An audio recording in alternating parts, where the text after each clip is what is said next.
Good morning, everyone. Today I wanted to talk to you guys about my experience with interviewing. This channel is honestly made for my memories, but it's also made to kind of help those people who are journeying along life with me. I know I've made a video before about UX bootcamps and if they are worth it or if they are not. So if you guys have not watched that video, I will leave a link down below so you can check that out. For those of you guys who are interested, please keep watching this. After I ended my schooling, it took me a really long time, as you guys may have known, to find a job.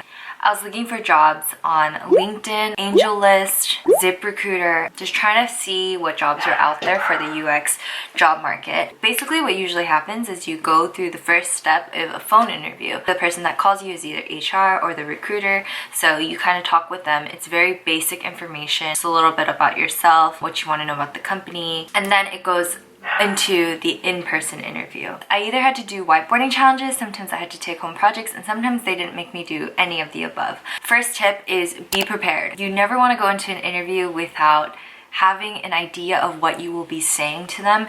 And in order for me to get prepared for my interviews, what I actually did is I looked up Medium articles, I looked up online YouTube videos, questions that you could be asked during a UX interview. Some of the questions that could come up that I have been asked before is like, what's your favorite app and why? How would you redesign this? What are your thoughts on empathy versus sympathy? Tell me about your strengths and your weaknesses. These are all questions that could possibly come up, so research it, write it all down, and think of every possible answer you can have for all these questions. And this really helped give me confidence in myself, so when a question's thrown at me, I'm not stumbling over my words. And I would highly recommend this for everyone who gets really nervous, especially when they're talking to people.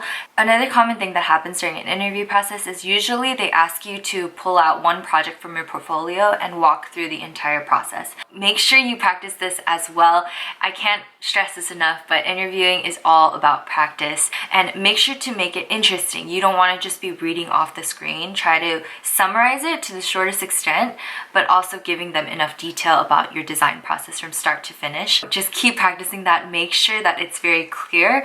And as UX designers, we are storytellers, and we want to make sure to bring along the people that we are expressing the story to in a way that they are easily able to digest and follow all the way to the end. So share about the things you liked in the project, share about the things you didn't, the things you struggled with, anything that makes it more interesting. As you guys know, like when you tell a story, there's usually like a problem and then a climax and then resolution, and all that can be incorporated into your portfolio. So just make sure to be practicing that, recite it over in front of the mirror until you are ready, and that way when you are asked to show your portfolio and show your project, you're not so nervous about it, because I know that I get really nervous when I get put on the spot, but if you practice enough, then you for sure will be ready.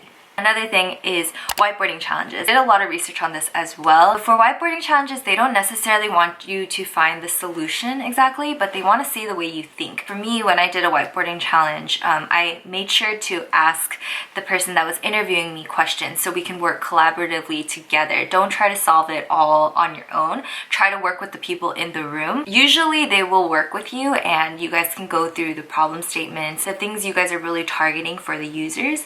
Make sure to address that together. Ask questions, ask as many questions as you want, because you need as much information in order to come to the steps of the design process. Asking questions is not a bad thing, so don't try to just dive straight into the solution, but make sure you ask a bunch of questions before, because it shows that you think more about the problem at hand and how to solve it based on the data and the research, versus you just trying to say this is the solution because I think it's correct.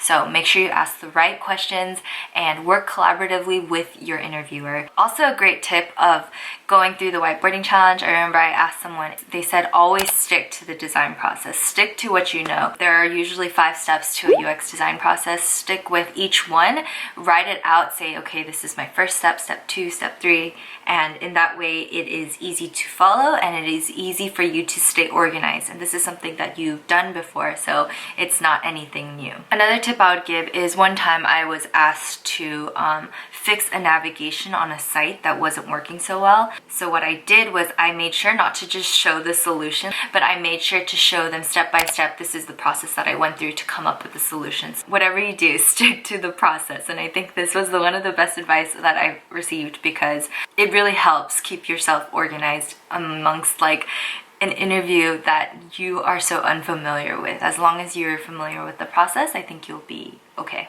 Some tips I want to give based on confidence. So this is kind of just any interview, I guess. This isn't just specific to UX UI design. Number one is never say the word I think. Be confident in yourself enough to say this is the solution and this is why. Don't say, I think it could be this, I believe, maybe. Try to be as black and white as possible, because then it shows that you are assertive and you are able to come to a solution without second guessing yourself. The second tip I would say for confidence is, as much as you are being interviewed and as much as you want this job, make sure you know your worth and make sure you know that this company wants you too. Like, they're rooting for you and they are trying to find a person to fit this role as much as you want to join their company. Don't be too intimidated and don't come off as too desperate. Make sure you brand yourself in a way where it shows that, hey, I could work for your company, but I could also work for other places. I'd be a valuable asset anywhere. And in order to do that, I think it really comes down to the way you speak and the way you hold yourself. I feel like when I first did interviews, I was always like, oh, I hope I get this job. Like, I hope they hire me. But on the flip side, it's like you also have to think, is this a place that I want to be hired at? That leads me to my next point, which is it's very important for you when you ask your ending questions. So usually what happens is at the end, the interviewer will usually ask, do you have any questions for me? Make sure to come up with a list of questions that you're curious about. For me, like, I asked how many people are on the design team. Like, what is your design process like? What are 3 words that you can describe your work culture here? Because to me, that's very important. What are some things that you guys are looking for in a person to fit this role? And just letting them know, like, there are certain standards that I have that I need to know before I decide that I even want to come to your company. Write out a list of questions that you will ask them and ask genuinely curious questions, because if you are going to work for a company, this is a place you're going to be at 5 days in a week, and you want to make sure this is the right fit for you. Someone once said, like, interviewing is like dating. You need to get to know each other as much as possible before you come to a decision, and I think it goes both ways. Like, you can't just hope that they'll like you. You also have to like them. So I think that really helps when you go into interviews, because it kind of makes you understand, like, hey, the ball's in my court too, and you guys don't hold all the power. This was my experience for my UX interviewing process. It was a long and strenuous road. I had a lot of mistakes. However, just know that interviewing is all a process, and at the end of the day, they are people. Try to be confident in yourself, know your worth, and just be prepared. I hope that this video was helpful. I know that when I was in the job process and interviewing process, I was like looking up all these videos. So hopefully this can fall into good hands for those of you guys who are looking for a new job or are interviewing. I hope you guys enjoyed this video. Please let me know what other videos you guys would like to see as I show you guys a little bit about my life and the process of my life. I'm really glad that I can document and share with you guys the journey of my life. Yes, I'll see you guys in the next one. Bye!